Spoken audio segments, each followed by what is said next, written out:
और अब नजर डालते हैं सुपरफास्ट खबरों पर। उत्तराखंड चुनाव के लिए बीजेपी का घोषणा पत्र जारी। केंद्रीय मंत्री नितिन गडकरी ने जारी किया घोषणा पत्र।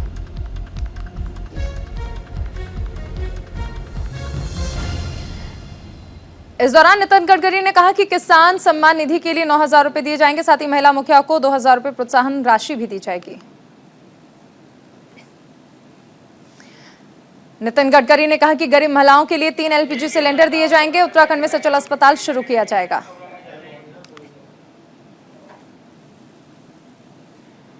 उन्होंने कहा कि प्रदेश में एक बार फिर से बीजेपी की सरकार बनेगी। बीजेपी सरकार प्रदेश भर में पिंक बूथ बनाएगी। गांव में भी सीसीटीवी कैमरे लगाए जाएंगे। महिला शौचालय का निर्माण किया जाएगा।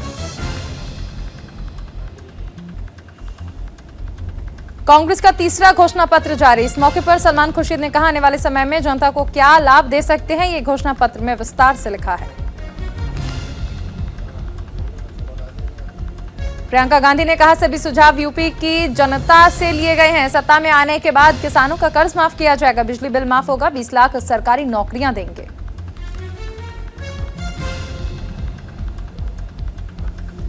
प्रियंका गांधी ने कहा कि बीमार होने पर लोगों को 10 लाख रुपए तक का इलाज मुफ्त किया जाएगा। आवारा पशुओं को नुकसान झेलने वालों को 3,000 रुपए की मदद दी जाएगी। गोधन न्याय योजना भी शुरू की जाएगी।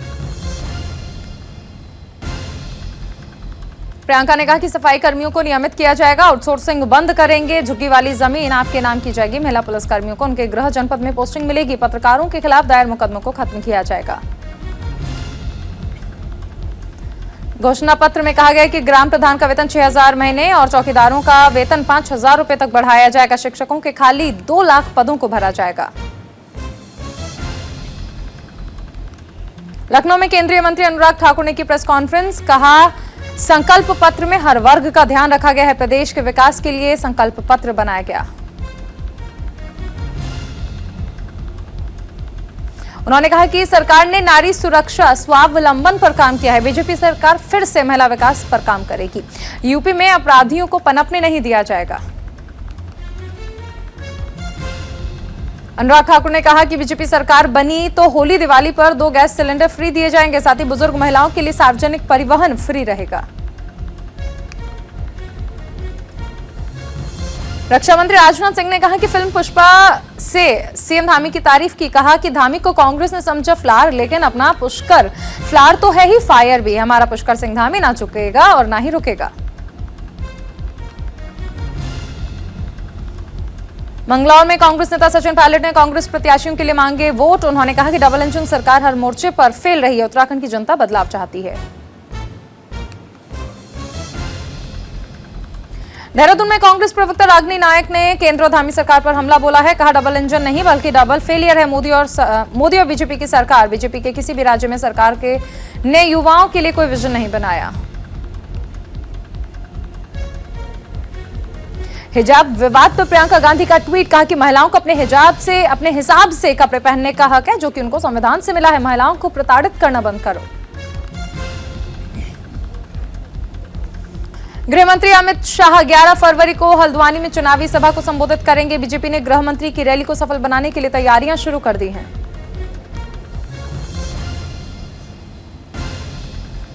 केजरीवाल ने कहा कि साल 2015 से हमने सरकार बनने के बाद से शिक्षा, स्वास्थ्य, बिजली और पानी के क्षेत्र में बहुत काम किया है। दिल्ली सरकार ने पहली बार इतने बड़े पैमाने पर संविदा कर्मियों को परमानेंट किया है। केजरीवाल ने कहा कि एक माहौल बन गया है कि कर्मचारियों को पक्का कर दो तो वो आलसी हो जाते हैं। सरकारी क्षेत्र को बेहतर बनाने का काम सरकारी डॉक्टर्स ने किया है, तो ऐसा कहना झूठ है कि सरकारी कर्मचारी काम नहीं करते।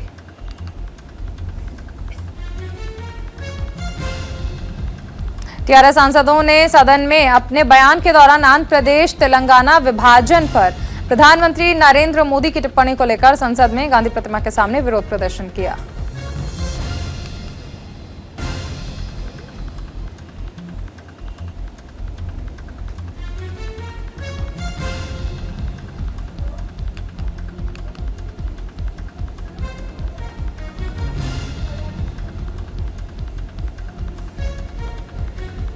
देश में पिछले 24 घंटे में कोरोना के 71,365 नए मामले आए सामने, जबकि इस दौरान 1,72,211 मरीज रिकवर भी हुए हैं।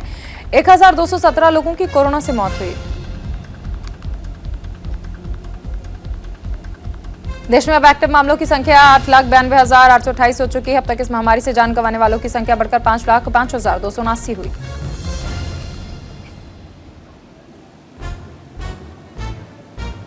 दिल्ली में कोरोना के 1,114 नए मामले आए सामने। 12 मरीजों की संक्रमण से मौत। राज्य में एक्टिव केसेस की संख्या 6,908।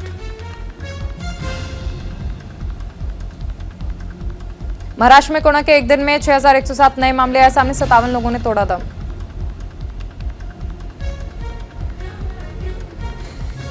मुंबई में पिछले 24 घंटे के अंदर कोरोना के 447 नए मामले आए सामने। 798 मरीज हुए रिकवर। गुजरात में सामने आए कोरोना के 2,502 नए मामले। 7,487 लोग हुए डिस्चार्ज। 28 की मौत।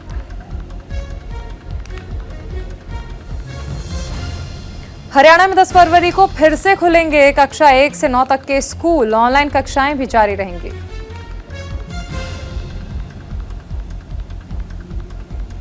उत्तराखंड में मिले 772 नए कोरोना संक्रमित। 3,257 मरीज हुए ठीक। 8 की मौत। केरल में 24 घंटे में कोविड के 29,471 नए मामले आए सामने। 28 की मौत। सक्रिय मामले 2,83,676। असम में कोरोना के 24 घंटे में 431 नए मरीज मिले हैं। 1,246 लोग हुए ठीक। 8 की मौत।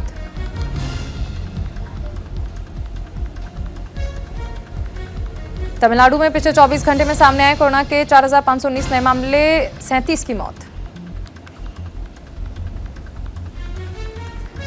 पश्चिम बंगाल में 736 कोरोना केस सामने आए हैं। 1,559 ठीक हुए। कानपुर में 10 साल के बच्चे का शव मिलने से मचा हड़कंप। सूचना पर पहुंची पुलिस ने शव को पोस्टमार्टम के लिए भेजा। इस मामले में एसपी ने कहा कि घटना के आरोपियों और अधिकारियों पर भी सख्त कार्रवाई की जाएगी। छपरौली से बीजेपी प्रत्याशी सहेंद्र सिंह के काफिले पर फेंका गया गोबर। काफिले पर ईंट से भी किया गया हमला।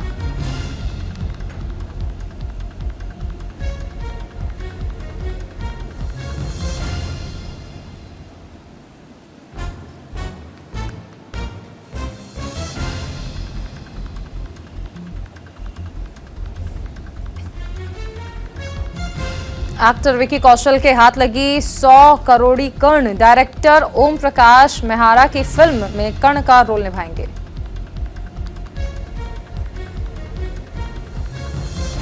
मनित जौरा एकता कपूर के अपकमिंग शो नागिन 6 में निभा सकते हैं अहम किरदार। जबरदस्त एंट्री के लिए कर रहे हैं पुरजोर तैयारी। शाहरुख खान की बेटी सुहाना खान का जल्द होगा बॉलीवुड में debut. Film director Zoya Akhtar के ऑफिस के बाहर दिखी सुहाना।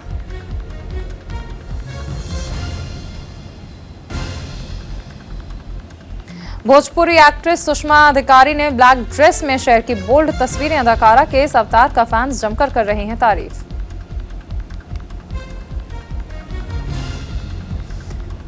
डॉक्टर स्ट्रेंज 2 में टॉम क्रूज ने रोबोट डाउनी जूनियर को किया रिप्लेस। आयरन मैन की होगी वापसी।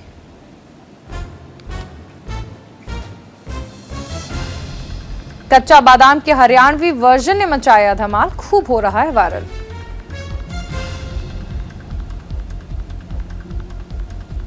ऑस्कर की दौड़ से बाहर हुई जय भीम और मराकर। अब भारतीय documentary writing with the fire से उम्मीदें। रवि तेजा की फिल्म खिलाड़ी का हिंदी ट्रेलर हुआ रिलीज। रोमांटिक अंदाज में नजर आए अभिनेता।